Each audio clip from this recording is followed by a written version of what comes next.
Sa iba pang balita, pinanumpa ni Pangulong Aquino ang bagong liderato ng kapisanan ng mga broadcaster ng Pilipinas. Ayon sa mga opisyal ng KBP, isusulong nito ang Broadcast Media Roadmap kung saan paiiralin ang responsableng pamamahayag sa bansa. Para sa detalye, balita mo kami, Elena Luna. Isang broadcast media roadmap ang isusulong ng mga bagong opisyal ng KBP o kapisanan ng mga broadcaster ng Pilipinas na nanumpa kay Pangulong Aquino sa Palasyo ng Malacanang. Nanumpa sa Pangulo bilang chairman ng KBP si Ruperto Nicdao Jr. habang presidente naman ng organisasyon si Herman Basbate.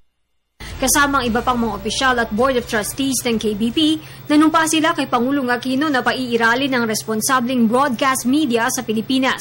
Naging bahagi rin ng seremonya si PCOO Secretary Herminio Coloma Jr. Abril taong 1973 nang itatag ang KBP na mga nagmamay-ari at nag-ooperate ng mga estasyon ng radyo at telebisyon sa bansa. Ang seremonyang ito ay simula lamang ng magiging abalang linggo ni Pangulong Aquino. Ayon kay Presidential Spokesperson Edwin Lacerda, bukod sa mga meetings, may ilang public engagement si Pangulong Aquino ngayong linggo.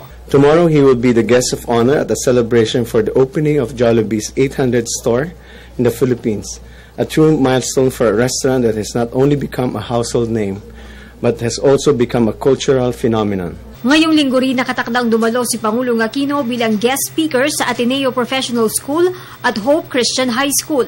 Nakatakda rin siyang magbigay ng speech sa reception ng Asian Development Bank. The President's official activities this week ran the gamut from witnessing the impressive growth of our country's homegrown business to speaking to the future professionals and leaders of the Philippines, to meeting with one of our partners for development.